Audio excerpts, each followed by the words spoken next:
दल खालसा ਵੱਲੋਂ 5 जून ਨੂੰ श्री ਅੰਮ੍ਰਿਤਸਰ ਵਿਖੇ विशाल ਘੱਲੂਘਾਰਾ ਦੀ ਯਾਦ ਵਿੱਚ ਮਾਰਚ ਕੱਢਣ ਦਾ ਐਲਾਨ। ਭਾਈ ਗੁਰਭੇਜ ਸਿੰਘ ਦੀ ਜ਼ਮਾਨਤ ਕਰਵਾਉਣ ਸੰਬੰਧੀ ਐਡਵੋਕੇਟ ਜਸਪਾਲ ਸਿੰਘ ਮੰਝਪੁਰ ਵੱਲੋਂ ਸਾਂਝੀ ਕੀਤੀ ਗਈ ਜਾਣਕਾਰੀ। ਤ੍ਰਿਵੰਤਪੁਰਮ 'ਚ ਬਣਨ ਜਾ ਰਿਹਾ ਹੈ ਸਿੱਖ ਭਾਈਚਾਰੇ ਲਈ ਪਹਿਲਾ ਗੁਰਦੁਆਰਾ ਸਾਹਿਬ। दल खालसा ਵੱਲੋਂ 5 जून ਦੀ ਸ਼ਾਮ ਨੂੰ ਅੰਮ੍ਰਿਤਸਰ ਵਿਖੇ ਵਿਸ਼ਾਲ ਘੱਲੂਘਾਰਾ ਦੀ ਯਾਦ ਵਿੱਚ ਮਾਰਚ ਕੱਢਿਆ ਜਾਵੇਗਾ। ਇਸ ਦੀ ਜਾਣਕਾਰੀ ਦਲ ਖਾਲਸਾ ਨੇ ਫੇਸਬੁੱਕ ਤੇ ਇੱਕ ਪੋਸਟ ਸਾਂਝੀ ਕਰਦਿਆਂ ਦਿੱਤੀ ਹੈ। ਦਲ ਖਾਲਸਾ ਨੇ ਕਿਹਾ ਕਿ ਜੂਨ 1984 ਨੂੰ ਸਿੱਖਾਂ ਦੇ ਪਵਿੱਤਰ ਅਸਥਾਨ ਸ੍ਰੀ ਦਰਬਾਰ ਸਾਹਿਬ ਅਤੇ ਅਕਾਲ ਤਖਤ ਸਾਹਿਬ ਤੇ ਭਾਰਤੀ ਸਟੇਟ ਵੱਲੋਂ ਕੀਤਾ ਫੌਜੀ ਹਮਲਾ ਸਿੱਖਾਂ ਦੀ ਸਮੂਹਿਕ ਚੇਤਨਾ ਵਿੱਚ ਪੱਕੇ ਤੌਰ ਤੇ ਉਕਰਿਆ ਹੋਇਆ ਹੈ।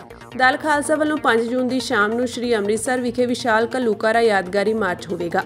ਇਹ ਮਾਰਚ ਬੁਰਜ ਅਕਾਲੀ ਬਾਬਾ ਫੂਲਾ ਸਿੰਘ ਜੀ ਤੋਂ ਆਰੰਭ ਹੋ ਕੇ ਸੁਲਤਾਨਵਿੰਡ ਰੋਡ, ਬਰਸਾਤੀ ਨਾਲਾ ਰੋਡ, ਗੁਰਦੁਆਰਾ ਬਾਬਾ ਦੀਪ ਸਿੰਘ ਜੀ ਸ਼ਹੀਦ, ਰਾਮਬਾਗ, ਹੋਲ ਗੇਟ, ਹੋਲ ਬਾਜ਼ਾਰ ਚੋਂ ਲੰਘਦਾ ਹੋਇਆ ਗੁਰਦੁਆਰਾ ਸ਼੍ਰੀ ਹਰਮੰਦਰ ਸਾਹਿਬ ਵਿਖੇ ਅਰਦਾਸ ਨਾਲ ਸਮਾਪਤ ਹੋਵੇਗਾ।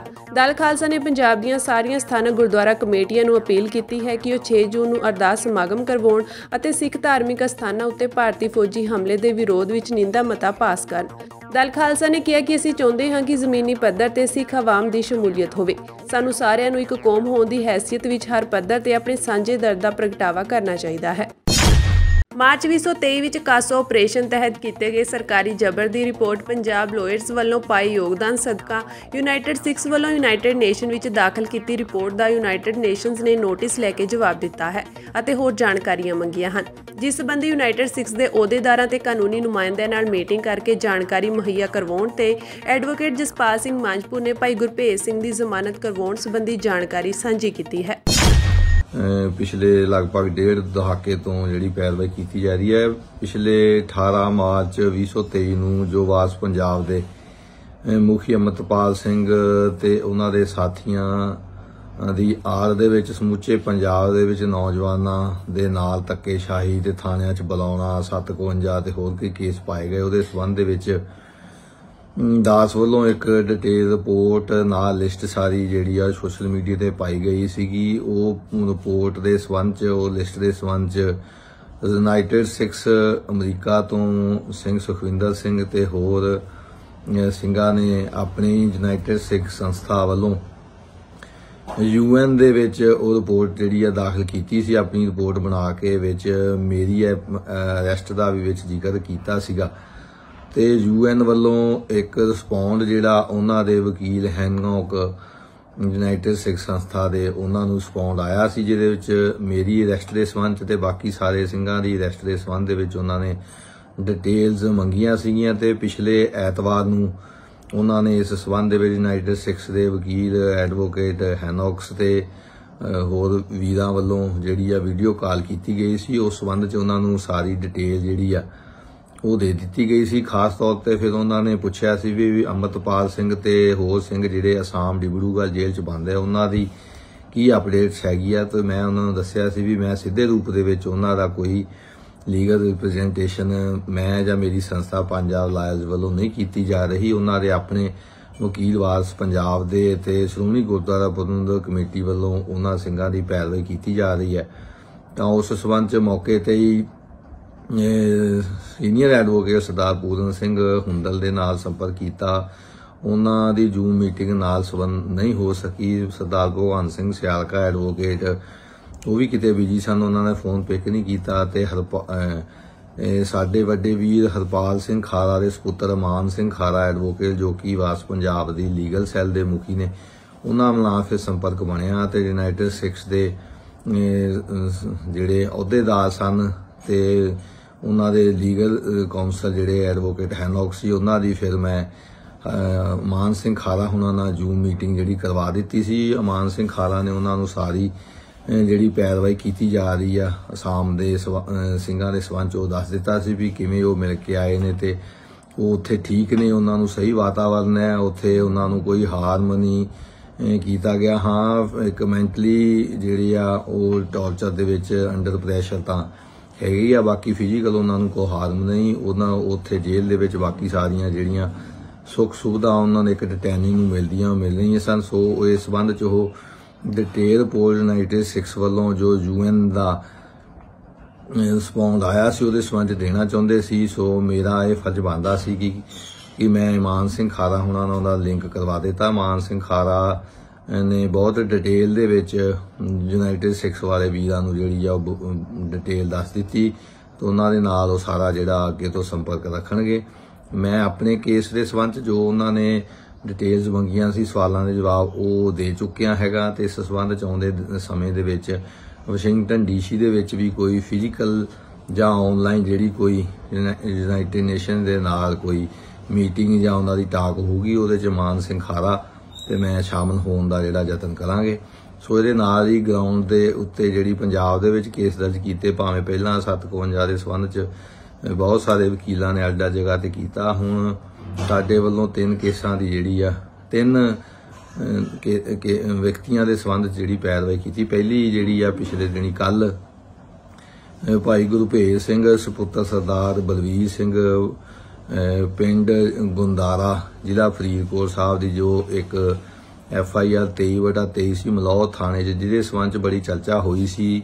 ਉਸ ਕੇਸ ਦੀ ਅਰੈਸਟ ਦੇ ਵਿੱਚ SSP ਖੰਨਾ ਵੱਲੋਂ ਮਹਾਰਾਜਾ ਰਣਜੀਤ ਸਿੰਘ ਦੇ ਰਾਜ ਦੇ ਸਮੇਂ ਦੇ ਜਿਹੜੇ ਝੰਡਿਆਂ ਨੂੰ ਤੇ ਹੋਰ ਗੱਲਾਂ ਨੂੰ ਜਿਹੜਾ ਉਹ ਇਤਰਾਜ਼ਯੋਗ ਬਣਾ ਕੇ ਪ੍ਰੈਸ ਕਾਨਫਰੰਸ ਕੀਤੀ ਸੀ, ਸਾਰੇ ਪਾਸੇ ਨਿੰਦਾ ਹੋਈ ਸੀ। ਉਸ ਕੇਸ ਦੇ ਵਿੱਚੋਂ ਭਾਈ ਗੁਰਭੇਜ ਸਿੰਘ ਦੀ ਜਿਹੜੀ ਆ ਪਾਇਲ ਮੈਜਿਸਟ੍ਰੇਟ ਵੱਲੋਂ ਜਿਹੜੀ ਜ਼ਮਾਨਤ ਕੱਲ ਮਨਜ਼ੂਰ ਕਰ ਲਈ ਗਈ ਆ। ਉਹਨਾਂ ਦੇ ਉੱਤੇ ਹੋਰ ਵੀ ਕਈ ਕੇਸ ਨੇ। ਸਾਨੂੰ ਪੰਜਾਬ ਲਾਇਰਜ਼ ਦੇ ਤੌਰ ਦੇ ਉੱਤੇ ਉਹਨਾਂ ਦੇ ਬਾਪੂ ਸਰਦਾਰ ਬਲਵੀਰ ਸਿੰਘ ਨੇ ਆ ਕੇ ਵਕਾਲਤਨਾਮਾ ਜਿਹੜਾ ਪਹੁੰਚਦਾ ਕੀਤਾ ਸੀ ਤੇ ਅਸੀਂ ਉਹ ਬੇਲ ਜਿਹੜੀ ਆ ਲਾਈ ਸੀ ਤੇ ਉਹ ਬੇਲ ਮਨਜ਼ੂਰ ਹੋ ਗਈ। ਇਸੇ ਤਰ੍ਹਾਂ ਹੋਰ ਵੀ ਕੇਸਾਂ ਦੀ ਜਿਹੜੀ ਆ ਪੈਰਵਾਈ ਕੀਤੀ ਜਾ ਰਹੀ ਹੈਗੀ ਆ, ਜਿਨ੍ਹਾਂ ਪਰਿਵਾਰਾਂ ਵੱਲੋਂ ਸੰਪਰਕ ਕੀਤਾ ਗਿਆ ਹੈਗਾ ਤੇ ਜਿਉਂ-ਜਿਉਂ ਉਹਨਾਂ ਦੇ ਵਿੱਚ ਕੋਈ ਸਫਲਤਾ ਮਿਲੇਗੀ ਉਸ ਸੰਬੰਧ ਦੇ ਵਿੱਚ ਵੀ ਸੰਗਤ ਦੇ ਸਨਮੁਖ ਜਿਹੜੀ ਆ ਜਾਣਕਾਰੀ ਰੱਖੀ ਜਾਏਗੀ। ਸੋ ਇਹ ਪੰਜਾਬ ਲਾਇਰਜ਼ ਵੱਲੋਂ ਐਡਵੋਕੇਟ ਸਰਦਾਰ ਜਸਵੀਰ ਸਿੰਘ ਔਜਲਾ ਸਾਡੇ ਮਿੱਤਰ ਨੇ, ਅਸੀਂ ਇਕੱਠੇ ਹੀ ਜਿਹੜੀ ਆ ਲਾਅ ਕੀਤੀ। ਅੱਜ ਕੱਲ੍ਹ ਉਹ ਪਾਇਲ ਅਦਾਲਤ ਦੇ ਵਿੱਚ ਕੰਮ ਕਰਦੇ ਨੇ ਤੇ ਉਹਨਾਂ ਨੇ ਸਾਡੀ ਬੇਨਤੀ ਪ੍ਰਵਾਨ ਕਰਕੇ ਤੇ ਜਿਹੜੀ ਆ ਬੇਲ ਗੁਰਭੇਜ ਸਿੰਘ ਦੀ ਕਰਵਾਈ ਆ। ਅੱਗੇ ਕੇਸ ਦੀ ਵੀ ਜੋ ਪੈਰਵਾਈ ਆ ਉਹ ਕੀਤੀ ਜਾਊਗੀ। ਗੁਰਭੇਜ ਸਿੰਘ ਨੂੰ 1 ਲੱਖ 1 ਜ਼ਮਾਨਤੀ ਦਾ ਆਰਡਰ ਹੋਇਆ, ਜਦੋਂ ਬਾਕੀ ਕੇਸਾਂ 'ਚ ਜ਼ਮਾਨਤ ਹੋਣ ਤੋਂ ਬਾਅਦ ਉਹ ਜੇਲ੍ਹ ਦੇ ਵਿੱਚੋਂ ਬਾਹਰ ਆ ਸਕਦਾ ਹੈਗਾ।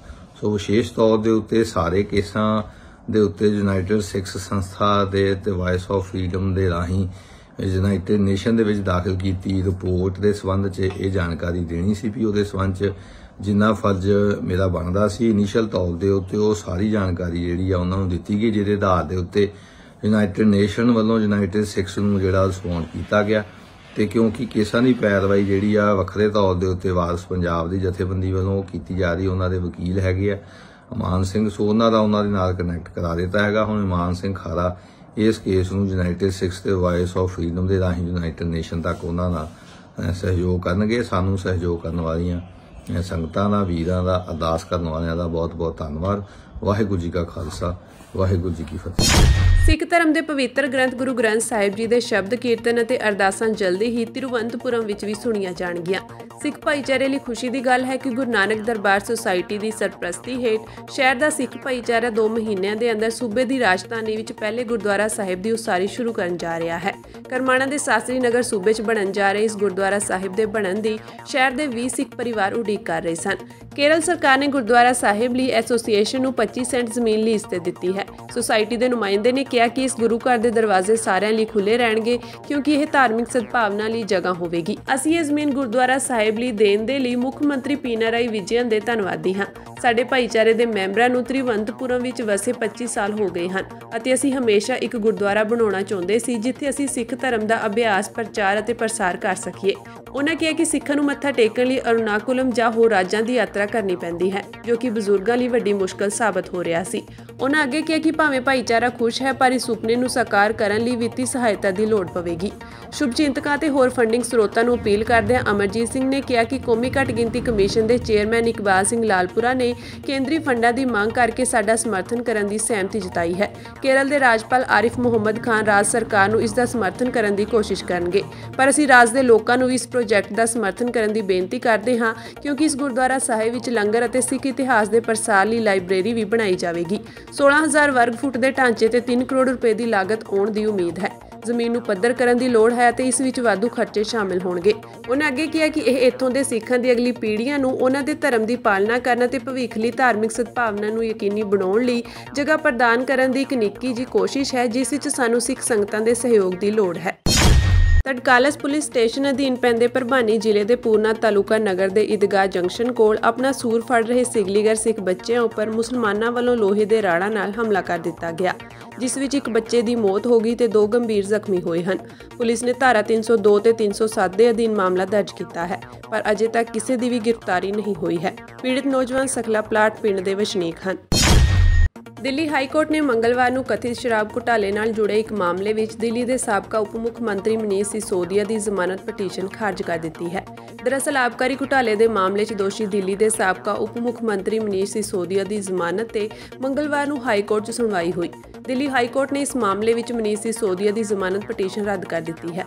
ਦੱਸ ਦਈਏ ਕਿ ਸਿਸੋਦੀਆ ਨੇ ਹੇਠਲੀ ਅਦਾਲਤ ਦੇ ਫੈਸਲੇ ਨੂੰ ਚੁਣੌਤੀ ਦਿੱਤੀ ਸੀ, ਜਿਸ ਵਿੱਚ ਉਹਨਾਂ ਦੀ ਜ਼ਮਾਨਤ ਰੱਦ ਕਰ ਦਿੱਤੀ ਗਈ ਹੈ। ਮੰਗਲਵਾਰ ਨੂੰ ਸੁਣਵਾਈ ਦੌਰਾਨ CBI ਨੇ ਮਨੀਸ਼ ਸਿਸੋਦੀਆ ਦੀ ਜ਼ਮਾਨਤ ਪਟੀਸ਼ਨ ਦਾ ਵਿਰੋਧ ਕੀਤਾ। ਸੁਣਵਾਈ ਦੌਰਾਨ ਅਦਾਲਤ ਨੇ ਕਿਹਾ ਕਿ ਮਨੀਸ਼ ਸਿਸੋਦੀਆ ਤੇ ਲੱਗੇ ਦੋਸ਼ ਗੰਭੀਰ ਹਨ। ਜ਼ਮਾਨਤ ਮਿਲਣ ਤੇ ਗਵਾਹਾਂ ਦੇ ਪ੍ਰਭਾਵਿਤ ਹੋਣ ਦੀ ਸੰਭਾਵਨਾ ਤੋਂ ਇਨਕਾਰ ਨਹੀਂ ਕੀਤਾ ਜਾ ਸਕਦਾ। ਜ਼ਮਾਨਤ ਪਟੀਸ਼ਨ ਨੂੰ ਰੱਦ ਕਰਦਿਆਂ ਹਾਈ ਕੋਰਟ ਨੇ ਕਿਹਾ ਕਿ ਸਿਸੋਦੀਆ ਤੇ ਲੱਗੇ ਦੋਸ਼ ਬਹੁਤ ਗੰਭੀਰ ਹਨ ਅਤੇ ਉਹਨਾਂ ਦਾ ਵਿਵਹਾਰ ਵੀ ਠੀਕ ਨਹੀਂ ਹੈ। ਉਹ ਗਵਾਹਾਂ ਨੂੰ ਪ੍ਰਭਾਵਿਤ ਕਰ ਸਕਦਾ ਹੈ। ਉਹਨਾਂ ਕੋਲ 18 ਵਿਭਾਗ ਹਨ ਅਤੇ ਉਹ ਸਾਬਕਾ ਉਪ ਮੁੱਖ ਮੰਤਰੀ ਰਹਿ ਚੁੱਕੇ ਹਨ। ਗੰਭੀਰ ਦੋਸ਼ਾਂ ਕਾਰਨ ਜ਼ਮਾਨਤ ਨਹੀਂ ਦਿੱਤੀ ਜਾ ਸਕਦੀ। ਅਜਿਹੇ 'ਚ ਹੁਣ ਮਨੀਸ਼ ਸਿਸੋਦੀਆ ਨੂੰ ਜੇਲ੍ਹ 'ਚ ਹੀ ਰਹਿਣਾ ਪਵੇਗਾ। ਇਸ ਤੋਂ ਪਹਿਲਾਂ ਮਨੀਸ਼ ਸਿਸੋਦੀਆ ਨੇ ਆਪਣੀ ਪਤਨੀ ਦੀ ਖਰਾਬ ਸਿਹਤ ਦਾ ਹਵਾਲਾ ਦਿੰਦੇ ਹੋਏ ਜ਼ਮਾਨਤ ਦੀ ਮੰਗ ਕੀਤੀ ਸੀ, ਪਰ ਉਹਨਾਂ ਨੂੰ ਵੀਡੀਓ ਕਾਨਫਰੰਸਿੰਗ ਰਾਹੀਂ ਪਤਨੀ ਨਾਲ ਗੱਲਬਾਤ ਕਰਨ ਦੀ ਇਜਾਜ਼ਤ ਦਿੱਤੀ ਗਈ ਸੀ। ਬਾਅਦ ਵਿੱਚ ਸਿਸੋਦੀਆ ਜ਼ਮਾਨਤ ਲਈ ਹਾਈ ਕੋਰਟ ਪਹੁੰਚੇ ਸਨ। 31 ਮਾਰਚ ਨੂੰ CBI ਕੇਸ ਵਿੱਚ ਸਿਸੋਦੀਆ ਦੀ ਜ਼ਮਾਨਤ ਪਟੀਸ਼ਨ ਨੂੰ ਵਿਸ਼ੇਸ਼ ਜੱਜ ਨੇ ਖਾਰਜ ਕਰ ਦਿੱਤਾ ਸੀ। ਇੱਥੋਂ ਤੱਕ ਕਿ ED ਨਾਲ ਸੰਬੰਧਿਤ ਕੇਸ ਵਿੱਚ ਵੀ ਹੇਠਲੀ ਅਦਾਲਤ ਨੇ ਉਸ ਨੂੰ ਜ਼ਮਾਨਤ ਦੇਣ ਤੋਂ ਇਨਕਾਰ ਕਰ ਦਿੱਤਾ ਸੀ। ਸਿਸੋਦੀਆ ਨੂੰ CBI ਨੇ ਇਸ ਸਾਲ 26 ਫਰਵਰੀ ਨੂੰ ਗ੍ਰਿਫਤਾਰ ਕੀਤਾ ਸੀ। ਭਾਰਤੀ ਕੁਸ਼ਤੀ ਮਹਾਸੰਘ ਦੇ ਪ੍ਰਧਾਨ ਬ੍ਰਿਜ ਭੂਸ਼ਣ ਸ਼ਰਨ ਸਿੰਘ ਨੂੰ ਜਿਨਸੀ ਸ਼ੋਸ਼ਣ ਦੇ ਦੋਸ਼ਾਂ ਵਿੱਚ ਗ੍ਰਿਫਤਾਰ ਕਰਨ ਦੀ ਮੰਗ ਲਈ ਚੱਲ ਰਿਹਾ ਸੰਘਰਸ਼ ਜਾਰੀ ਰਹੇਗਾ। ਇਸ ਗੱਲ ਦਾ ਪ੍ਰਗਟਾਵਾ ਪ੍ਰਦਰਸ਼ਨਕਾਰੀ ਪਹਿਲਵਾਨਾਂ ਵਿੱਚ ਸ਼ਾਮਲ ਓਲੰਪਿਕ ਤੇਮਗਾ ਜੇਤੂ ਸਾਕਸ਼ੀ ਮਲਿਕ ਨੇ ਕੀਤਾ ਹੈ। ਉਹਨਾਂ ਨੇ ਦੁਹਰਾਇਆ ਹੈ ਕਿ ਉਹਨਾਂ ਦਾ ਅੰਦੋਲਨ ਜਾਰੀ ਰਹੇਗਾ। ਸੋਮਵਾਰ ਨੂੰ ਆਪਣੇ ਸੋਸ਼ਲ ਮੀਡੀਆ ਰਾਹੀਂ ਆਪਣੇ ਸਮਰਥਕਾਂ ਲਈ ਇੱਕ ਵੀਡੀਓ ਜਾਰੀ ਕਰਦਿਆਂ ਉਹਨਾਂ ਨੇ ਆਪਣੇ ਸਾਥੀਆਂ ਨੂੰ ਸਮਰਥਨ ਬਣਾਏ ਰੱਖਣ ਦੀ ਅਪੀਲ ਕੀਤੀ। ਮਲਿਕ ਨੇ ਕਿਹਾ ਕਿ ਅਸੀਂ ਪਿੱਛੇ ਨਹੀਂ ਹਟੇ ਹਾਂ।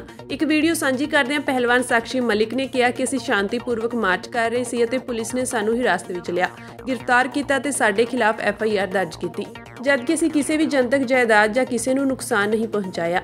ਉਹਨਾਂ ਨੇ ਕਿਹਾ ਕਿ ਇੱਕ ਔਰਤ ਤੇ 20 ਬੰਦਿਆਂ ਦਾ ਜ਼ੋਰ ਸੀ। ਤੁਸੀਂ ਖੁਦ ਸਮਝ ਸਕਦੇ ਹੋ ਕਿ ਉਹਨਾਂ ਨੇ ਸਾਡੇ ਨਾਲ ਕਿੰਨਾ ਅਤਿਆਚਾਰ ਕੀਤਾ ਹੈ। ਤੁਸੀਂ ਵੀ ਵੀਡੀਓ ਵਿੱਚ ਦੇਖ ਸਕਦੇ ਹੋ। ਉਹਨਾਂ ਨੇ ਕਿਹਾ ਕਿ ਇਹ ਵੀਡੀਓ ਬਣਾਉਣ ਦਾ ਇੱਕੋ ਇੱਕ ਮਕਸਦ ਇਹ ਹੈ ਕਿ ਸਾਡੇ ਸਮਰਥਕ ਜੋ ਅਜੇ ਵੀ ਕਿਤੇ ਨਾ ਕਿਤੇ ਗੁਰਦੁਆਰਾ ਸਾਹਿਬ ਵਿੱਚ ਸਾਡੀ ਉਡੀਕ ਕਰ ਰਹੇ ਹਨ, ਅਸੀਂ ਉਹਨਾਂ ਨੂੰ ਦੱਸਣਾ ਚਾਹੁੰਦੇ ਹਾਂ ਕਿ ਸਾਰਾ ਦਿਨ ਅਸੀਂ ਇੱਕ ਰੂਪਰੇਖਾ ਬਣਾਉਣ ਵਿੱਚ ਲੱਗੇ ਰਹੇ ਕਿ ਕਿਸ ਤਰ੍ਹਾਂ ਅੰਦੋਲਨ ਹੋਇਆ। ਸਾਕਸ਼ੀ ਨੇ ਕਿਹਾ ਕਿ ਉਹ ਅੱਗੇ ਵਧਣਗੇ, ਅਸੀਂ ਪਿੱਛੇ ਨਹੀਂ ਹਟਾਂਗੇ। ਅੰਦੋਲਨ ਜਾਰੀ ਰਹੇਗਾ ਅਤੇ ਜੋ ਵੀ ਹੋਵੇਗਾ ਅਸੀਂ ਤੁਹਾਨੂੰ ਜਲਦੀ ਹੀ ਸੂਚਿਤ ਕਰਾਂਗੇ। ਤੁਸੀਂ ਇਸੇ ਤਰ੍ਹਾਂ ਸਹਿਯੋਗ ਦਿੰਦੇ ਰਹੋ। ਤੁਹਾਡਾ ਧੰਨਵਾਦ। ਇਸ ਤੋਂ ਪਹਿਲਾਂ ਵੀ ਸਾਕਸ਼ੀ ਮਲਿਕ ਨੇ ਇੱਕ ਟਵੀਟ ਵਿੱਚ ਕਿਹਾ ਸੀ ਕਿ ਅੰਦੋਲਨ ਖਤਮ ਨਹੀਂ ਹੋਇਆ ਹੈ। ਉਹਨਾਂ ਕਿਹਾ ਸੀ ਕਿ ਅਸੀਂ ਜੰਤਰ ਮੰਤਰ ਤੇ ਸੱਤਿਆਗ੍ਰਹਿ ਕਰਾਂਗੇ। ਇਸ ਦੇਸ਼ ਵਿੱਚ ਤਾਨਾਸ਼ਾਹੀ ਨਹੀਂ ਚਲੇਗੀ। ਮਹਿਲਾ ਪਹਿਲਵਾਨਾਂ ਦਾ ਸੱਤਿਆਗ੍ਰਹਿ ਹੋਵੇਗਾ। ਮਲਿਕ ਨੇ ਕਿਹਾ ਸੀ ਕਿ ਜੇਕਰ ਅਸੀਂ ਵਿਦੇਸ਼ੀ ਧਰਤੀ ਤੇ ਤਮਗੇ ਜਿੱਤ ਸਕਦੇ ਹਾਂ ਤਾਂ ਅਸੀਂ ਆਪਣੀ ਧਰਤੀ ਤੇ ਲੜਾਈ ਜਿੱਤੇ ਬਿਨਾਂ ਨਹੀਂ ਰੁਕਾਂਗੇ। ਤੁਹਾਨੂੰ ਦੱਸ ਦਈਏ ਕਿ ਐਤਵਾਰ ਨੂੰ ਵਿਨੇਸ਼ ਫੋਗਾਟ, ਬਜਰੰਗ ਪੂਨੀਆ, ਸੰਗੀਤਾ ਫੋਗਾਟ, ਸਾਕਸ਼ੀ ਮਲਿਕ ਅਤੇ ਕਈ ਹੋਰਾਂ ਨੂੰ ਦਿੱਲੀ ਪੁਲਿਸ ਨੇ ਉਸ ਸਮੇਂ ਹਿਰਾਸਤ ਵਿੱਚ ਲੈ ਲਿਆ ਸੀ ਜਦੋਂ ਉਹ ਮਹਿਲਾ ਮਹਾਪੰਚਾਇਤ ਲਈ ਨਵੇਂ ਸੰਸਦ ਭਵਨ ਵੱਲ ਵਧਣ ਦੀ ਕੋਸ਼ਿਸ਼ ਕਰ ਰਹੇ ਸਨ। ਇਸ ਤੋਂ ਬਾਅਦ ਜੰਤਰ ਮੰਤਰ ਤੋਂ ਪ੍ਰਦਰਸ਼ਨਕਾਰੀਆਂ ਦਾ ਸਮਾਨ ਹਟਾ ਦਿੱਤਾ ਗਿਆ।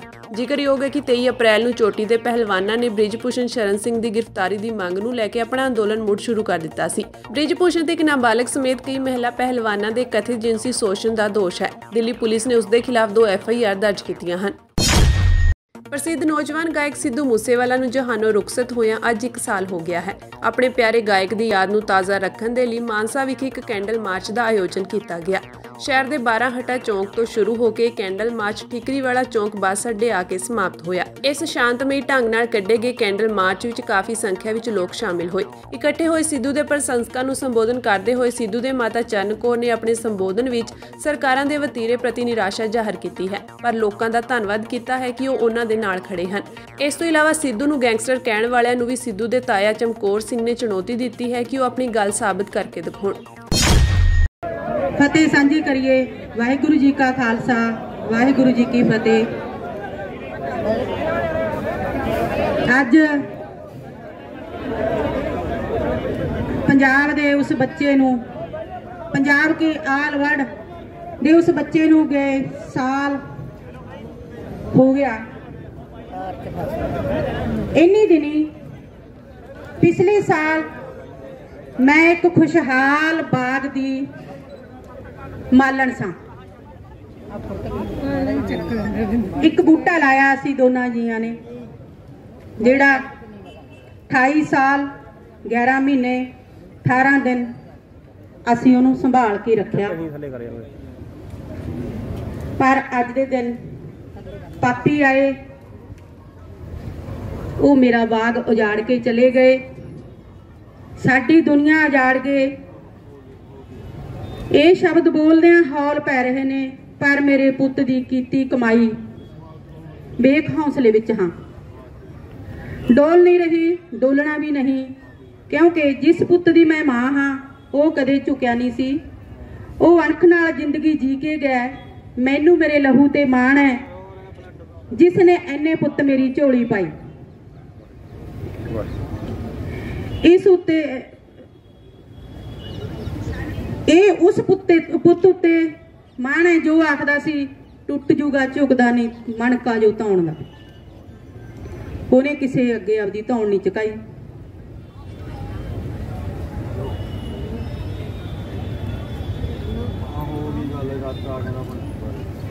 उस तो बाद इन्हां ने सानू इंसाफता की देना सी। इन्हां ने साडे जख्मां ते लूण भुकना शुरू कर दिता। एक टीम तैयार की उस पत्रकार ने जिसने मेरे पुत की सिक्योरिटी लीक की कि सिद्धू नूं बदनाम करो। कुछ दी किरदार खुशी करन दा काम एक रिटायर पुलिस अफसर नूं दिता, जिस दी फोटो भी बहुत वायरल हुई। मेरे बच्चों गल ध्यान नाल सुनियो, हर संभव की जाएगी साजिश आने वाले दिनों में, क्योंकि सिद्धू का मसला है जड़ा वो सरकार के गले की हड्डी बन चुका है। बाकी सोनू सारा कुछ बाई जी ने दस ही दिता कि जिन्ना तो असीं इंसाफ मंगदे हां चोर तां वो आप ही ने। सानू कोई शौक नहीं जिहदा 28 साल 11 महीने 18 दिनों का होनहार बच्चा दुनिया तो चला गया होवे, असीं कदे किते सड़क ते जाके धरना लाउने, कदे किते जाने, कदे किते जाने। अज भी साडा इक्को ही मकसद सी भी जिवें भगवंत मान मुख्यमंत्री साहब गप ते गप बोली जाते ने, कल नूं किते ना कह देना भी सिद्धू नूं तां इंसाफ मिल गया। ਵੀਰੋ सानू कोई इंसाफ नहीं मिलिया। जिन्ना चिर मास्टर माइंड नहीं फड़े जाते उन्ना चिर कोई इंसाफ नहीं। जे इसे तरह ही हरियाणा यूपी बिहार तो अपने जवाकां नूं आके मारते रहे, अपने पल्ले कख नहीं रहना। क्योंकि हुण तां बाहरलियां कंट्रियां भी जवाब दे रही ने, हुण किन्ने क बच्चों नूं ओह झल्लणगियां। हुण तां आपां नूं आपदा इत्थे करके खाना पऊ। साडा पंजाब रंगला सीगा, सोने की चिड़ी सी, पर यह भ्रिष्ट सरकारां ने, असीं कल्ली आम सरकार नूं नहीं कहंदे, सारियां ही इन्हों जिहियां सीगियां। असीं तां इक्को ही गल कहने भी तुसीं कही जानो 70 साल हो गए उन्होंने पाले सी, जे उन्होंने पाले सी तुसीं खत्म भी तां कर सकदे हो। क्यों असीं साडे जवाक क्यों बली दे जाणगे? जिहड़ा कोई माड़ा जिहा सिर चकदा सच बोलदा है, जां तां उन्हां दे जुत्ती दे तलबे दी हेठां बन के चले, जां फिर उहनूं मार दिओ, जां फिर उन्हां नूं जेलां 'च छड्ड दिओ।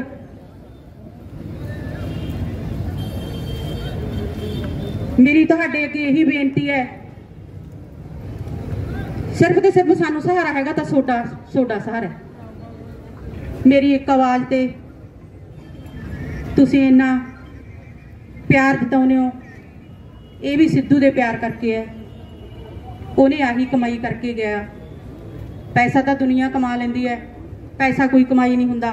असल कमाई आ भैन भरा मां जिहड़े वो कमा के गए, साडी झोली च पा के गए। असल कमाई ये है। सानू कोई शौक नहीं सड़कों ते रुलण दा, कह दिंदे ने जी असीं तां इन्ने फड़ के अंदर करते, आ करता वो करता। साडा कोई दिमाग खराब तो नहीं होया वीरो मेरे भी असीं ऐं तुरे फिरांगे। साडे च तुरन दी हिम्मत छड्डी है किसी ने। ਅਸੀਂ ਤਾਂ ਰੱਬ ਦੇ ਮਾਰੇ ਹੋਏ ਆ, ਸਾਨੂੰ ਬੰਦੇ ਵੀ ਮਾਰ ਰਹੇ ਨੇ। ਇਹ ਸਰਕਾਰਾਂ ਨੇ ਜਿਹੜੀਆਂ ਇਹ ਆਪਣੇ ਤੇ ਭਾਰੂ ਪੈ ਰਹੀਆਂ ਨੇ, ਕਿਉਂਕਿ ਆਪਾਂ ਹੀ ਇਹਨਾਂ ਨੂੰ ਬਣਾਉਣ ਵਾਲੇ ਹੁੰਦੇ ਆ। ਬਣਨ ਵੇਲੇ ਕੁਝ ਹੋਰ ਹੁੰਦੇ ਨੇ, ਬਣਨ ਤੋਂ ਮਗਰੋਂ ਕੁਝ ਹੋਰ ਹੋ ਜਾਂਦੇ ਨੇ। ਆਪਾਂ ਨੂੰ ਕੋਈ ਨਹੀਂ ਪੁੱਛਦਾ। ਮੇਰੀ ਤਾਂ ਤੁਹਾਡੇ ਸਾਰਿਆਂ ਅੱਗੇ ਇਹੀ ਅਪੀਲ ਹੈ, ਤੁਹਾਡੇ ਸਾਥ ਦੀ ਲੋੜ ਹੈ। ਤੁਸੀਂ ਸਾਡੇ ਨਾਲ ਖੜੇ ਹੋ, ਇਹੀ ਸਾਡਾ ਹੌਸਲਾ ਹੈ। ਸਰਕਾਰਾਂ ਤੋਂ ਤਾਂ ਸਾਨੂੰ ਕੋਈ ਉਮੀਦ ਨਹੀਂ ਵੀ ਸਾਨੂੰ ਕੋਈ ਇਨਸਾਫ ਦੇਵੇ।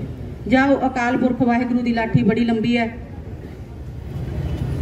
ਮੈਨੂੰ ਲੱਗਦਾ ਕੋਈ ਗੱਲ ਨਹੀਂ, ਇਹ ਨਹੀਂ ਦੇਣਗੇ ਤਾਂ 2-4 ਸਾਲਾਂ ਨੂੰ ਇਹਨਾਂ ਦਾ ਕਿਹੜਾ ਰਾਜ ਭਾਗ ਇਹਨਾਂ ਦੇ ਕੋਲੇ ਸਦਾ ਰਹਿਣਾ, ਕੋਈ ਹੋਰ ਆ ਜਾਊਗਾ। ਅਸੀਂ ਤਾਂ ਇਹਨਾਂ ਤੋਂ ਹੁਣ ਕੋਈ ਇਨਸਾਫ ਦੀ ਉਮੀਦ ਨਾ ਹੀ ਕਰੀਏ, ਨਾ ਹੀ ਅਸੀਂ ਇਹਨਾਂ ਤੋਂ ਮੰਗੀਏ, ਕਿਉਂਕਿ ਜੇ ਇਨਸਾਫ ਦੇਣਾ ਹੁੰਦਾ ਤਾਂ ਸਾਲ ਬਹੁਤ ਵੱਡਾ ਲੰਮਾ ਸਮਾਂ ਹੁੰਦਾ। ਸਾਡੇ ਸਬਰ ਦਾ ਇਮਤਿਹਾਨ ਲੈ ਰਹੇ ਨੇ ਇਹ, ਪਰ ਜਿੰਨਾ ਚਿਰ ਸਾਡੇ 'ਚ ਦਮ ਹੈਗਾ ਅਸੀਂ ਲੜਦੇ ਰਵਾਂਗੇ। ਇਹ ਲੜਾਈ ਸਾਡੀ ਇਕੱਲਿਆਂ ਦੀ ਨਹੀਂ ਹੈਗੀ। ਸ਼ੁਭਦੀਪ ਚਲਾ ਗਿਆ, ਉਹਨੇ ਤਾਂ ਮੁੜ ਕੇ ਕਦੇ ਵਾਪਸ ਨਹੀਂ ਆਉਣਾ। ਇਹ ਲੜਾਈ ਆਪਣੇ ਆ ਤੁਹਾਡੇ ਬੱਚਿਆਂ ਦੀ ਹੈ। ਜੇ ਇਹਨਾਂ ਨੂੰ ਚੰਗਾ ਮਾਹੌਲ ਮਿਲੂ ਤਾਂ ਇਹ ਕੋਈ ਚੰਗੇ ਕੰਮ ਕਰ ਸਕਣਗੇ। ਇਹ ਮਾਹੌਲ ਕਿਹਨੇ ਬਣਾਉਣਾ ਹੈ? ਆਪਾਂ ਨੇ। ਆਪਾਂ ਕਿਵੇਂ ਬਣਾਉਣਾ ਹੈ? ਚੰਗੇ ਬੰਦਿਆਂ ਦੀ ਚੋਣ। ਸ਼੍ਰੋਮਣੀ ਗੁਰਦੁਆਰਾ ਪ੍ਰਬੰਧਕ ਕਮੇਟੀ ਨੇ ਦਿੱਲੀ ਦੇ ਜੰਤਰ ਮੰਤਰ ਵਿਖੇ ਇਨਸਾਫ ਲਈ ਧਰਨੇ ਤੇ ਬੈਠੀਆਂ ਓਲੰਪੀਅਨ ਪਹਿਲਵਾਨ ਬੀਬੀਆਂ ਨਾਲ ਸਰਕਾਰ ਵੱਲੋਂ ਕੀਤੀ ਗਈ ਧੱਕੇਸ਼ਾਹੀ ਦੀ ਕਰੜੀ ਨਿੰਦਾ ਕੀਤੀ ਹੈ। ਸ਼੍ਰੋਮਣੀ ਕਮੇਟੀ ਦੇ ਜਨਰਲ ਸਕੱਤਰ ਭਾਈ ਗੁਰਚਰਨ ਸਿੰਘ ਗਰੇਵਾਲ ਨੇ ਆਖਿਆ ਕਿ ਸਰਕਾਰੀ ਤੰਤਰ ਵੱਲੋਂ ਮਨੁੱਖੀ ਹੱਕਾਂ ਲਈ ਆਵਾਜ਼ ਉਠਾਉਣ ਵਾਲਿਆਂ ਵਿਰੁੱਧ ਜ਼ਬਰਦਸਤੀ ਲੋਕਤੰਤਰ ਤੇ ਧੱਬਾ ਹੈ।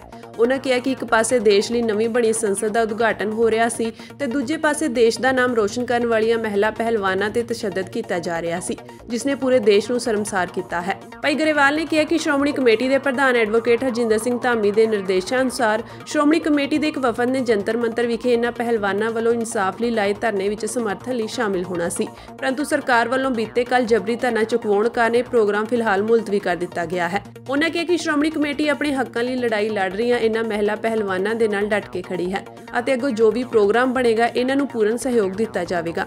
ਭਾਈ ਗਰੇਵਾਲ ਨੇ ਇਸ ਗੱਲ ਤੇ ਇਤਰਾਜ਼ ਵੀ ਕੀਤਾ ਕਿ ਜਦੋਂ ਵੀ ਸਿੱਖ ਕੌਮ ਆਪਣੇ ਇਤਿਹਾਸ ਤੇ ਪਰੰਪਰਾਵਾਂ ਅਨੁਸਾਰ ਮਨੁੱਖੀ ਹੱਕਾਂ ਲਈ ਲੜਨ ਵਾਲਿਆਂ ਨਾਲ ਖੜਦੀ ਹੈ ਤਾਂ ਕੁਝ ਲੋਕਾਂ ਵੱਲੋਂ ਇਸ ਪ੍ਰਤੀ ਨਕਾਰਾਤਮਕ ਬਿਰਤਾਂਤ ਸਿਰਜਿਆ ਜਾਂਦਾ ਹੈ। ਉਨ੍ਹਾਂ ਕਿਹਾ ਕਿ ਸਿੱਖਾਂ ਨੇ ਦੇਸ਼ ਦੀ ਰੱਖਿਆ ਲਈ ਹਮੇਸ਼ਾ ਕੁਰਬਾਨੀਆਂ ਦਿੱਤੀਆਂ ਹਨ ਅਤੇ ਸਿੱਖਾਂ ਨੂੰ ਕਿਸੇ ਕੋਲੋਂ ਦੇਸ਼ ਭਗਤੀ ਸਿੱਖਣ ਦੀ ਲੋੜ ਨਹੀਂ। ਇਸੇ ਦੌਰਾਨ ਸ਼੍ਰੋਮਣੀ ਕਮੇਟੀ ਦੇ ਅੰਤਰਿੰਗ ਮੈਂਬਰ ਬੀਬੀ ਗੁਰਿੰਦਰ ਕੌਰ ਭੋਲੂਵਾਲ ਨੇ ਕਿਹਾ ਕਿ ਅਫਸੋਸ ਦੀ ਗੱਲ ਹੈ ਕਿ ਜਿਨ੍ਹਾਂ ਬੱਚੀਆਂ ਨੇ ਖੇਡਾਂ ਵਿੱਚ ਮੈਡਲ ਜਿੱਤ ਕੇ ਦੇਸ਼ ਦਾ ਨਾਮ ਰੋਸ਼ਨ ਕੀਤਾ, ਅੱਜ ਉਹਨਾਂ ਨਾਲ ਧੱਕਾ ਕੀਤਾ ਜਾ ਰਿਹਾ ਹੈ। ਉਨ੍ਹਾਂ ਕਿਹਾ ਕਿ ਸਰਕਾਰ ਵੱਲੋਂ ਇਹਨਾਂ ਬੱਚੀਆਂ ਦੀ ਗੱਲ ਸੁਣਨ ਦੀ ਬਜਾਏ ਉਹਨਾਂ ਨੂੰ ਸੜਕਾਂ ਤੇ ਰੋਲਿਆ ਜਾ ਰਿਹਾ ਹੈ। ਉਨ੍ਹਾਂ ਕਿਹਾ ਕਿ ਸ਼੍ਰੋਮਣੀ ਕਮੇਟੀ ਇਸ ਧੱਕੇਸ਼ਾਹੀ ਵਿਰੁੱਧ ਇਹਨਾਂ ਬੱਚੀਆਂ ਦੇ ਨਾਲ ਹਰ ਸਮੇਂ ਖੜੀ ਹੈ।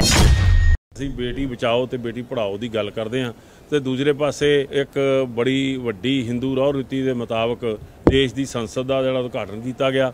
ਭਾਵੇਂ ਕਿ ਹੋਰ ਧਰਮਾਂ ਦੇ ਲੋਕ ਸ਼ਾਮਲ ਹੋਏ ਜਾਂ ਨਹੀਂ ਹੋਏ ਮੈਨੂੰ ਨਹੀਂ ਪਤਾ, ਪਰ ਦੂਸਰੇ ਪਾਸੇ ਇੱਕ ਜਿਹੜੀਆਂ ਬੱਚੀਆਂ ਸੀ ਜਿਹੜਾ ਕਿ ਲੋਕਤੰਤਰੀ ਢੰਗ ਨਾਲ ਆਪਣਾ ਜਿਹੜਾ ਹੱਕ ਮੰਗ ਰਹੀਆਂ ਸੀ ਜੰਤਰ ਮੰਤਰ, ਉਹਨਾਂ ਦਾ ਏਡਾ ਵੱਡਾ ਧੱਕੇਸ਼ਾਹੀ ਤੇ ਜ਼ਬਰ ਕੀਤਾ ਗਿਆ। ਇਸ ਗੱਲ ਦੀ ਅਸੀਂ ਸ਼੍ਰੋਮਣੀ ਗੁਰਦੁਆਰਾ ਪ੍ਰਬੰਧਕ ਕਮੇਟੀ ਵੱਲੋਂ ਨਿੰਦਾ ਕਰਦੇ ਹਾਂ। ਸਭ ਤੋਂ ਵੱਡੀ ਗੱਲ ਤਾਂ ਇਹ ਹੈ ਕਿ ਜਿਸ ਤਰ੍ਹਾਂ ਦੀ ਧੱਕੇਸ਼ਾਹੀ ਦਿਖਾਈ ਦਿੱਤੀ ਹੈ ਉਹ ਧੱਕੇਸ਼ਾਹੀ ਬਹੁਤ ਮਾੜੀ ਆ ਤੇ ਉਸ ਦੀ ਅਸੀਂ ਸ਼੍ਰੋਮਣੀ ਗੁਰਦੁਆਰਾ ਪ੍ਰਬੰਧਕ ਕਮੇਟੀ ਵੱਲੋਂ ਜਿੱਥੇ ਨਿੰਦਾ ਵੀ ਕਰਦੇ ਹਾਂ ਤੇ ਦੂਸਰੇ ਪਾਸੇ ਜਿਹੜੀ ਉਹਨਾਂ ਦੇ ਹੱਕਾਂ ਦੀ ਲੜਾਈ ਆ, ਭਲਵਾਨਾਂ ਦੇ ਹੱਕਾਂ ਦੀ ਲੜਾਈ ਆ, ਉਸ ਦੇ ਲਈ ਅਸੀਂ ਡਟ ਕੇ ਨਾਲ ਖੜੇ ਹਾਂ। ਜਿਹੜਾ ਵੀ ਗਾਹਾਂ ਮੁਹਿੰਮ ਬਣੇਗੀ ਜਾਂ ਪ੍ਰੋਗਰਾਮ ਬਣੇਗਾ ਉਸ ਦੇ ਵਿੱਚ ਸ਼੍ਰੋਮਣੀ ਕਮੇਟੀ ਉਸ ਦੇ ਨਾਲ ਖੜੇਗੀ। ਇਹ ਗੱਲ ਨੂੰ ਕਿਸੇ ਵੀ ਤਰ੍ਹਾਂ ਕੋਈ ਸਿਆਸੀ ਮੁੱਦਾ ਲੈ ਕੇ ਨਹੀਂ ਜਾ ਰਹੇ ਜਾਂ ਸਿਆਸੀ ਧਿਰ ਬਣ ਕੇ ਨਹੀਂ ਜਾ ਰਹੇ। ਇਹ ਸਾਡੇ ਗੁਰੂ ਸਾਹਿਬ ਨੇ ਜੋ ਸਾਨੂੰ ਸਿਧਾਂਤ ਦਿੱਤਾ ਉਸ ਤੇ ਪਹਿਰੇਦਾਰੀ ਕਰਦੇ ਹਾਂ ਅਸੀਂ ਜਿਹੜਾ ਵਾ ਉਹਨਾਂ ਦੀ ਜਿਹੜਾ ਸਮਰਥਨ ਕਰ ਰਹੇ ਹਾਂ। ਅੰਮ੍ਰਿਤਸਰ ਤੋਂ ਕਟੜਾ ਜਾ ਰਹੀ ਬੱਸ ਜੰਮੂ ਵਿੱਚ ਇੱਕ ਖੱਡ ਵਿੱਚ ਡਿੱਗ ਗਈ। ਇਸ ਦਰਦਨਾਕ ਹਾਦਸੇ ਕਾਰਨ 10 ਸਵਾਰੀਆਂ ਦੀ ਮੌਤ ਹੋ ਗਈ, ਜਦਕਿ 57 ਲੋਕ ਜ਼ਖਮੀ ਹੋ ਗਏ ਹਨ। ਪ੍ਰਸ਼ਾਸਨ ਵੱਲੋਂ ਬਚਾਅ ਕਾਰਜ ਜਾਰੀ ਹੈ। ਇਸ ਤੋਂ ਪਹਿਲਾਂ 7 ਲੋਕਾਂ ਦੀ ਮੌਤ ਅਤੇ 16 ਲੋਕਾਂ ਦੇ ਜ਼ਖਮੀ ਹੋਣ ਦੀ ਖਬਰ ਆਈ ਸੀ, ਪਰ ਤਾਜ਼ਾ ਅਪਡੇਟ ਵਿੱਚ ਮਰਨ ਵਾਲਿਆਂ ਦੀ ਗਿਣਤੀ ਵੱਧ ਕੇ 10 ਹੋ ਗਈ ਹੈ ਅਤੇ ਜ਼ਖਮੀਆਂ ਦੀ ਗਿਣਤੀ ਵੀ ਵੱਧ ਕੇ 57 ਦੱਸੀ ਜਾ ਰਹੀ ਹੈ। ਜਾਣਕਾਰੀ ਅਨੁਸਾਰ ਜੰਮੂ ਸ਼੍ਰੀਨਗਰ ਰਾਸ਼ਟਰੀ ਰਾਜਮਾਰਗ ਤੇ ਝੱਜਰ ਕੋਟਲੀ 'ਚ ਇੱਕ ਬੱਸ ਫਿਸਲ ਕੇ ਖੱਡ 'ਚ ਜਾ ਡਿੱਗੀ। ਇਸ ਭਿਆਨਕ ਹਾਦਸੇ ਵਿੱਚ 10 ਲੋਕਾਂ ਦੀ ਮੌਤ ਹੋ ਗਈ ਹੈ। ਜੰਮੂ ਦੇ ਡੀਸੀ ਨੇ ਦੱਸਿਆ ਕਿ ਇਹ ਬੱਸ ਉੱਤਰ ਪ੍ਰਦੇਸ਼ ਤੋਂ ਵੈਸ਼ਨੋ ਦੇਵੀ ਜਾ ਰਹੀ ਸੀ। ਕਰੀਬ 16 ਜ਼ਖਮੀ ਯਾਤਰੀਆਂ ਨੂੰ ਜੰਮੂ ਦੇ ਹਸਪਤਾਲ ਭੇਜਿਆ ਗਿਆ ਹੈ। ਦੱਸਿਆ ਗਿਆ ਹੈ ਕਿ ਬੱਸ 75 ਯਾਤਰੀਆਂ ਨੂੰ ਲੈ ਕੇ ਕਟੜਾ ਜਾ ਰਹੀ ਸੀ। ਫਿਰ ਝੱਜਰ ਜੰਮੂ ਸ਼੍ਰੀਨਗਰ ਰਾਸ਼ਟਰੀ ਰਾਜਮਾਰਗ ਤੇ ਕੋਟਲੀ ਦੇ ਕੋਲ ਇੱਕ ਖੱਡ ਵਿੱਚ ਡਿੱਗ ਗਈ। ਬਚਾਅ ਕਾਰਜ ਵਿੱਚ ਲੱਗੇ CRPF ਅਧਿਕਾਰੀਆਂ ਨੇ ਕਿਹਾ ਕਿ ਸਵੇਰੇ ਹਾਦਸੇ ਦੀ ਸੂਚਨਾ ਮਿਲਦੇ ਹੀ ਸਾਡੀ ਪੂਰੀ ਟੀਮ ਹਾਦਸਾਗ੍ਰਸਤ ਵਾਲੀ ਥਾਂ ਤੇ ਪਹੁੰਚੀ ਅਤੇ ਬਚਾਅ ਕਾਰਜ ਸ਼ੁਰੂ ਕਰ ਦਿੱਤਾ। ਲਾਸ਼ਾਂ ਨੂੰ ਬਾਹਰ ਕੱਢਿਆ ਗਿਆ, ਜ਼ਖਮੀਆਂ ਨੂੰ ਹਸਪਤਾਲ ਪਹੁੰਚਾਇਆ ਗਿਆ। ਪੁਲਿਸ ਟੀਮ ਵੀ ਸਾਡੇ ਨਾਲ ਬਚਾਅ ਕਾਰਜ ਵਿੱਚ ਲੱਗੀ ਹੋਈ ਹੈ ਅਤੇ ਬਚਾਅ ਕਾਰਜ ਜਾਰੀ ਹੈ। ਮਿਲੀ ਜਾਣਕਾਰੀ ਅਨੁਸਾਰ ਦੱਸਿਆ ਜਾ ਰਿਹਾ ਹੈ ਕਿ ਜਦੋਂ ਬੱਸ ਨੈਸ਼ਨਲ ਹਾਈਵੇ 44 ਤੇ ਝੱਜਰ ਕੋਟਲੀ ਕੋਲ ਪਹੁੰਚੀ ਤਾਂ ਬੱਸ ਕੰਟਰੋਲ ਗੁਆ ਬੈਠੀ ਅਤੇ ਖੱਡ ਵਿੱਚ ਜਾ ਡਿੱਗੀ। ਬੱਸ ਵਿੱਚ ਕਰੀਬ 75 ਲੋਕ ਸਵਾਰ ਸਨ। ਇਹਨਾਂ ਵਿੱਚੋਂ 10 ਦੀ ਮੌਤ ਹੋ ਗਈ ਹੈ ਤੇ ਬਾਕੀ ਜ਼ਖਮੀਆਂ ਨੂੰ ਇਲਾਜ ਲਈ ਜੰਮੂ ਭੇਜਿਆ ਗਿਆ ਹੈ। ਜੰਮੂ ਕਸ਼ਮੀਰ ਦੇ police director general Dilbag Singh ਨੇ ਕਿਹਾ ਕਿ ਅਜਿਹਾ ਲੱਗਦਾ ਹੈ ਕਿ ਡਰਾਈਵਰ ਦੀ ਨੀਂਦ ਜਾਂ ਬੱਸ ਦੀ ਤੇਜ਼ ਰਫ਼ਤਾਰ ਕਾਰਨ ਬੱਸ ਬੇਕਾਬੂ ਹੋ ਕੇ ਖੱਡ ਵਿੱਚ ਜਾ ਡਿੱਗੀ। ਇਸ ਘਟਨਾ ਵਿੱਚ ਮਰਨ ਵਾਲਿਆਂ ਦੀ ਗਿਣਤੀ 10 ਹੋ ਗਈ ਹੈ ਅਤੇ ਜ਼ਖਮੀਆਂ ਦਾ ਇਲਾਜ ਚੱਲ ਰਿਹਾ ਹੈ। ਬਿਹਾਰ ਦੇ ਮੁੱਖ ਮੰਤਰੀ ਨਿਤੀਸ਼ ਕੁਮਾਰ ਨੇ ਜੰਮੂ ਦੇ ਝੱਜਰ ਕੋਟਲੀ ਵਿੱਚ ਬੱਸ ਹਾਦਸੇ ਵਿੱਚ ਬਿਹਾਰ ਦੇ ਮੂਲ ਨਿਵਾਸੀਆਂ ਦੀ ਮੌਤ ਤੇ ਦੁੱਖ ਪ੍ਰਗਟ ਕੀਤਾ ਹੈ ਅਤੇ ਹਰੇਕ ਪਰਿਵਾਰ ਨੂੰ 2-2 ਲੱਖ ਰੁਪਏ ਦੀ ਐਕਸ ਗ੍ਰੇਸ਼ੀਆ ਦੇਣ ਦਾ ਐਲਾਨ ਵੀ ਕੀਤਾ ਹੈ। ਬ੍ਰਿਜ ਭੂਸ਼ਣ ਸ਼ਰਨ ਸਿੰਘ ਵਿਰੁੱਧ ਅੰਦੋਲਨ ਕਰ ਰਹੇ ਪਹਿਲਵਾਨਾਂ ਨੇ ਆਪਣੇ ਮੈਡਲਾਂ ਨੂੰ ਗੰਗਾ ਨਦੀ ਵਿੱਚ ਵਹਾਉਣ ਦਾ ਐਲਾਨ ਕਰ ਦਿੱਤਾ ਹੈ। ਪਹਿਲਵਾਨਾਂ ਨੇ ਕਿਹਾ ਕਿ ਅਸੀਂ ਇਹਨਾਂ ਮੈਡਲਾਂ ਨੂੰ ਗੰਗਾ ਵਿੱਚ ਵਹਾਉਣ ਜਾ ਰਹੇ ਹਾਂ ਅਤੇ ਅਸੀਂ ਇੰਡੀਆ ਗੇਟ ਤੇ ਮਨ ਵਰਤੇ ਬੈਠਾਂਗੇ। ਪਹਿਲਵਾਨਾਂ ਨੇ ਬਿਆਨ ਵਿੱਚ ਕਿਹਾ ਕਿ 28 ਮਈ ਨੂੰ ਜੋ ਕੁਝ ਹੋਇਆ ਉਹ ਸਭ ਨੇ ਦੇਖਿਆ। ਪੁਲਿਸ ਨੇ ਸਾਨੂੰ ਬੇਰਹਿਮੀ ਨਾਲ ਗ੍ਰਿਫਤਾਰ ਕਰ ਲਿਆ। ਅਸੀਂ ਸ਼ਾਂਤਮਈ ਅੰਦੋਲਨ ਕਰ ਰਹੇ ਸੀ। ਸਾਡੇ ਖਿਲਾਫ ਗੰਭੀਰ ਮਾਮਲਿਆਂ 'ਚ FIR ਦਰਜ ਕੀਤੀਆਂ ਗਈਆਂ ਹਨ ਕਿ ਔਰਤ ਪਹਿਲਵਾਨਾਂ ਨੇ ਇਨਸਾਫ ਦੀ ਮੰਗ ਕਰਕੇ ਕੋਈ ਅਪਰਾਧ ਕੀਤਾ ਹੈ। ਉਹਨਾਂ ਅੱਗੇ ਕਿਹਾ ਕਿ ਸਾਨੂੰ ਮਹਿਲਾ ਪਹਿਲਵਾਨਾਂ ਨੂੰ ਇਹ ਮਹਿਸੂਸ ਹੋ ਰਿਹਾ ਹੈ ਕਿ ਇਸ ਦੇਸ਼ ਵਿੱਚ ਸਾਡੇ ਲਈ ਕੁਝ ਵੀ ਨਹੀਂ ਬਚਿਆ ਹੈ। ਸਾਨੂੰ ਉਹ ਪਲ ਯਾਦ ਹੈ ਜਦੋਂ ਅਸੀਂ ਓਲੰਪਿਕ ਵਿਸ਼ਵ ਚੈਂਪੀਅਨਸ਼ਿਪ ਵਿੱਚ ਤਗਮੇ ਜਿੱਤੇ ਸਨ। ਆਪਣੇ ਸਵੈਮਾਨ ਨਾਲ ਸਮਝੌਤਾ ਕਰਕੇ ਵੀ ਕਿਉਂ ਜਿਉਂਦੇ ਹਾਂ। ਇਹ ਸਵਾਲ ਆਇਆ ਹੈ ਕਿ ਕਿਸ ਨੂੰ ਵਾਪਸ ਕਰਨਾ ਹੈ। ਸਾਡੇ ਰਾਸ਼ਟਰਪਤੀ ਜੋ ਸਿਰਫ 2 ਕਿਲੋਮੀਟਰ ਦੂਰ ਬੈਠ ਕੇ ਸਭ ਕੁਝ ਦੇਖ ਰਹੇ ਸਨ ਪਰ ਕੁਝ ਨਹੀਂ ਕਿਹਾ। ਸਾਨੂੰ ਆਪਣੇ ਘਰ ਦੀਆਂ ਧੀਆਂ ਕਹਿਣ ਵਾਲੇ ਪ੍ਰਧਾਨ ਮੰਤਰੀ ਨੇ ਇੱਕ ਵਾਰ ਵੀ ਸਾਡੇ ਬਾਰੇ ਕੋਈ ਸ਼ਬਦ ਨਹੀਂ ਕਿਹਾ। ਪਹਿਲਵਾਨਾਂ ਨੇ ਕਿਹਾ ਕਿ ਅਸੀਂ ਇਹ ਤਗਮੇ ਗੰਗਾ ਵਿੱਚ ਸੁੱਟਣ ਜਾ ਰਹੇ ਹਾਂ ਕਿਉਂਕਿ ਉਹ ਮਾਤਾ ਗੰਗਾ ਹੈ। ਅਸੀਂ ਗੰਗਾ ਨੂੰ ਜਿੰਨਾ ਪਵਿੱਤਰ ਸਮਝਦੇ ਹਾਂ ਉਨਾ ਹੀ ਪਵਿੱਤਰ ਅਸੀਂ ਮਿਹਨਤ ਕਰਕੇ ਤਗਮੇ ਹਾਸਲ ਕੀਤੇ ਹਨ। ਭਾਰਤ ਦੇ ਚੋਟੀ ਦੇ ਕੁਸ਼ਤੀ ਪਹਿਲਵਾਨ ਕੁਸ਼ਤੀ ਫੈਡਰੇਸ਼ਨ ਦੇ ਪ੍ਰਧਾਨ ਬ੍ਰਿਜ ਭੂਸ਼ਣ ਸ਼ਰਨ ਸਿੰਘ ਦੀ ਗ੍ਰਿਫਤਾਰੀ ਦੀ ਮੰਗ ਨੂੰ ਲੈ ਕੇ ਜੰਤਰ ਮੰਤਰ ਵਿਖੇ ਪ੍ਰਦਰਸ਼ਨ ਕਰ ਰਹੇ ਸਨ। ਪਰ 28 ਮਈ ਨੂੰ ਦਿੱਲੀ ਪੁਲਿਸ ਨੇ ਜੰਤਰ ਮੰਤਰ ਤੋਂ ਜ਼ਬਰਦਸਤੀ ਉਹਨਾਂ ਦਾ ਧਰਨਾ ਹਟਵਾ ਦਿੱਤਾ। ਪਹਿਲਵਾਨਾਂ ਨੇ ਬ੍ਰਿਜ ਭੂਸ਼ਣ ਸਿੰਘ ਤੇ ਜਿਨਸੀ ਸ਼ੋਸ਼ਣ ਦਾ ਦੋਸ਼ ਲਗਾਇਆ ਹੈ। ਓਲੰਪਿਕ ਤਮਗਾ ਜੇਤੂ ਬਜਰੰਗ ਪੁਨੀਆ, ਸਾਕਸ਼ੀ ਮਲਿਕ ਵੀ ਪ੍ਰਦਰਸ਼ਨ ਕਰਨ ਵਾਲੇ ਪਹਿਲਵਾਨਾਂ ਵਿੱਚ ਸ਼ਾਮਿਲ ਹਨ। ਇਹਨਾਂ ਤੋਂ ਇਲਾਵਾ ਓਲੰਪਿਕ ਵਿੱਚ ਭਾਰਤ ਦੀ ਨੁਮਾਇੰਦਗੀ ਕਰਨ ਵਾਲੀ ਵਿਨੇਸ਼ ਫੋਗਾਟ ਵੀ ਇਸ ਪ੍ਰਦਰਸ਼ਨ ਦਾ ਹਿੱਸਾ ਹੈ।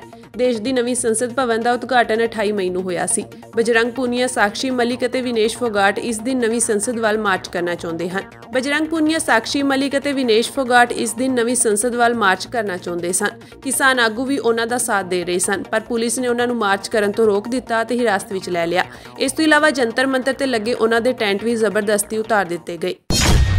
ਆਲ ਇੰਡੀਆ ਰੇਡੀਓ ਵੱਲੋਂ ਪੰਜਾਬੀ ਦੇ ਬੁਲੇਟਿਨ ਦਿੱਲੀ ਅਤੇ ਚੰਡੀਗੜ੍ਹ ਤੋਂ ਬੰਦ ਕਰਕੇ ਜਲੰਧਰ ਸ਼ਿਫਟ ਕਰਨ ਦੇ ਬਾਰੇ ਜਿਹੜੀ ਸਫਾਈ ਦਿੱਤੀ ਗਈ ਹੈ ਉਸ ਤੇ ਅਕਾਲੀ ਦਲ ਦੇ ਸੀਨੀਅਰ ਆਗੂ ਦਲਜੀਤ ਸਿੰਘ ਚੀਮਾ ਨੇ ਸਵਾਲ ਚੁੱਕੇ ਹਨ। ਪਹਿਲਾਂ ਖਬਰ ਆਈ ਸੀ ਕਿ ਆਲ ਇੰਡੀਆ ਰੇਡੀਓ ਵੱਲੋਂ ਦਿੱਲੀ ਅਤੇ ਚੰਡੀਗੜ੍ਹ ਤੋਂ ਪੰਜਾਬੀ ਦੇ ਨਿਊਜ਼ ਬੁਲੇਟਿਨ ਬੰਦ ਕਰ ਦਿੱਤੇ ਗਏ ਹਨ ਅਤੇ ਉਸ ਨੂੰ ਜਲੰਧਰ ਵਿੱਚ ਸ਼ਿਫਟ ਕਰ ਦਿੱਤਾ ਗਿਆ ਹੈ, ਜਿਸ ਤੇ ਆਲ ਇੰਡੀਆ ਰੇਡੀਓ ਨੇ ਸਫਾਈ ਦਿੰਦੇ ਹੋਏ ਕਿਹਾ ਸੀ ਕਿ ਦਿੱਲੀ ਅਤੇ ਚੰਡੀਗੜ੍ਹ ਦੇ ਸਟਾਫ ਨੂੰ ਜਲੰਧਰ ਸ਼ਿਫਟ ਕੀਤਾ ਗਿਆ ਹੈ ਪਰ ਪੰਜਾਬੀ ਦੇ ਨਿਊਜ਼ ਬੁਲੇਟਿਨ ਅਤੇ ਹੋਰ ਪ੍ਰੋਗਰਾਮ ਪਹਿਲਾਂ ਵਾਂਗ ਹੀ ਟੈਲੀਕਾਸਟ ਹੋਣਗੇ। ਇਹ ਇੱਕ ਅੰਦਰੂਨੀ ਪ੍ਰਕਿਰਿਆ ਦਾ ਹਿੱਸਾ ਹੈ। AIR ਵੱਲੋਂ ਹਰਿਆਣਾ ਸੂਬੇ ਦੀ ਵੀ ਉਦਾਹਰਨ ਦਿੱਤੀ ਗਈ ਹੈ ਪਰ ਅਕਾਲੀ ਦਲ ਨੇ ਇਸ ਤੇ ਸਵਾਲ ਚੁੱਕੇ ਹਨ। ਅਕਾਲੀ ਦਲ ਦੇ ਸੀਨੀਅਰ ਆਗੂ ਦਲਜੀਤ ਸਿੰਘ ਚੀਮਾ ਨੇ ਕਿਹਾ ਕਿ AIR ਜਲੰਧਰ ਦੇ ਅਧਿਕਾਰੀਆਂ ਨੇ ਪੰਜਾਬੀ ਯੂਨਿਟ ਨੂੰ ਚੰਡੀਗੜ੍ਹ ਤੋਂ ਜਲੰਧਰ ਤਬਦੀਲ ਕਰਨ ਬਾਰੇ ਮੀਡੀਆ ਨੂੰ ਗੁੰਮਰਾਹਕੁਨ ਜਾਣਕਾਰੀ ਦਿੱਤੀ ਹੈ। ਚੀਮਾ ਨੇ ਕਿਹਾ ਕਿ ਇਹ ਪੰਜਾਬੀ ਨੂੰ ਕੌਮੀ ਦੇ ਨਾਲ-ਨਾਲ ਸੂਬੇ ਦੀ ਰਾਜਧਾਨੀ ਵਿੱਚ ਖਤਮ ਕਰਨ ਦੀ ਵੱਡੀ ਸਾਜ਼ਿਸ਼ ਹੈ। ਅਕਾਲੀ ਦਲ ਦੇ ਮੁੱਖ ਬੁਲਾਰੇ ਚੀਮਾ ਨੇ ਮੰਗ ਕੀਤੀ ਹੈ ਕਿ ਉਹਨਾਂ ਅਫਸਰਾਂ ਦੇ ਨਾਂ ਜਨਤਕ ਕੀਤੇ ਜਾਣ ਜਿਨ੍ਹਾਂ ਨੇ AIR ਵੱਲੋਂ ਇਹ ਬਿਆਨ ਜਾਰੀ ਕੀਤਾ ਸੀ। ਚੀਮਾ ਨੇ ਕਿਹਾ ਕਿ AIR ਦਾਅਵਾ ਕਰ ਰਿਹਾ ਹੈ ਕਿ ਦਿੱਲੀ ਅਤੇ ਚੰਡੀਗੜ੍ਹ ਸ਼ਿਫਟ ਕੀਤੇ ਗਏ ਸਟਾਫ ਦੇ ਮੈਂਬਰ ਟਰਾਂਸਲੇਟਰ ਹਨ, ਜਦਕਿ ਇਹ ਸਾਰੇ ਨਿਊਜ਼ ਪੜ੍ਹਨ ਵਾਲੇ ਹਨ ਜਿਨ੍ਹਾਂ ਨੂੰ 14 ਮਈ ਤੋਂ ਜਲੰਧਰ ਸ਼ਿਫਟ ਹੋਣ ਦੀਆਂ ਹਦਾਇਤਾਂ ਦਿੱਤੀਆਂ ਗਈਆਂ ਹਨ। ਦਲਜੀਤ ਚੀਮਾ ਨੇ AIR ਦੇ ਇੱਕ ਹੋਰ ਦਾਅਵੇ ਤੇ ਸਵਾਲ ਚੁੱਕਦਿਆਂ ਕਿਹਾ ਕਿ ਆਲ ਇੰਡੀਆ ਰੇਡੀਓ ਦਾਅਵਾ ਕਰ ਰਿਹਾ ਹੈ ਕਿ ਉਹਨਾਂ ਨੂੰ ਪੂਰੇ ਦੇਸ਼ ਵਿੱਚ ਇਹ ਹੀ ਸਿਸਟਮ ਲਾਗੂ ਕੀਤਾ ਗਿਆ ਹੈ। ਉਹਨਾਂ ਨੇ ਹਰਿਆਣਾ ਦੇ ਰੇਡੀਓ ਨੂੰ ਚੰਡੀਗੜ੍ਹ ਤੋਂ ਰੋਹਤਕ ਸ਼ਿਫਟ ਕਰਨ ਦਾ ਜਿਹੜਾ ਦਾਅਵਾ ਕੀਤਾ ਹੈ ਉਸ ਨੂੰ ਵੀ ਗਲਤ ਦੱਸਿਆ ਗਿਆ ਹੈ। ਉਹਨਾਂ ਨੇ ਕਿਹਾ ਕਿ ਉਲਟਾ DD ਨੂੰ RNU ਹਿਸਾਰ ਤੋਂ ਚੰਡੀਗੜ੍ਹ ਸ਼ਿਫਟ ਕੀਤਾ ਗਿਆ ਹੈ। ਮੈਂ ਮਹਿਸੂਸ ਕਰਦਾ ਕਿ ਇਹ ਪੰਜਾਬੀ ਮਾਂ ਬੋਲੀ ਦੇ ਨਾਲ ਬਹੁਤ ਵੱਡੀ ਬੇਇਨਸਾਫੀ ਹੈ, ਬਹੁਤ ਵੱਡਾ ਧੱਕਾ। ਹਾਲੇ ਕੱਲ੍ਹ ਅਸੀਂ ਜਿਹੜਾ ਆਲ ਇੰਡੀਆ ਰੇਡੀਓ ਨੇ ਸਾਰਾ ਪੰਜਾਬੀ ਦਾ ਸਟਾਫ ਚੰਡੀਗੜ੍ਹ ਦੇ ਵਿੱਚੋਂ ਕੱਢ ਕੇ ਤੇ ਇੱਕ ਸਾਜ਼ਿਸ਼ ਤਹਿਤ ਜਲੰਧਰ ਭੇਜਿਆ। ਹਾਲੇ ਅਸੀਂ ਉਹਦੀ ਗੱਲ ਕਰ ਰਹੇ ਸੀ ਕਿ ਪੰਜਾਬੀ ਦੇ ਨਾਲ ਵਿਤਕਰਾ ਹੋ ਰਿਹਾ ਹੈ। ਸਾਜ਼ਿਸ਼ ਤਹਿਤ ਪੰਜਾਬ ਦਾ ਚੰਡੀਗੜ੍ਹ ਤੋਂ ਕਲੇਮ ਖਤਮ ਕਰਨ ਦੇ ਵਾਸਤੇ ਤੇ ਆਲ ਇੰਡੀਆ ਰੇਡੀਓ ਦਾ ਸਾਰਾ ਪੰਜਾਬੀ ਦਾ ਸਟਾਫ ਜਿਹੜਾ ਉਹਨੂੰ ਜਲੰਧਰ ਧੱਕੇ ਨਾਲ ਭੇਜ ਦਿੱਤਾ ਗਿਆ। ਹਾਲੇ ਉਹ ਗੱਲ ਪੂਰੀ ਨਹੀਂ ਹੋਈ ਤੇ ਅੱਜ ਦੂਜਾ ਝਟਕਾ ਜਿਹੜਾ ਉਹ ਪੰਜਾਬ ਯੂਨੀਵਰਸਿਟੀ ਦੀ ਜਿਹੜੀ ਸਿੰਡੀਕੇਟ ਹੈ ਉਹਨੇ ਲਾ ਦਿੱਤੀ।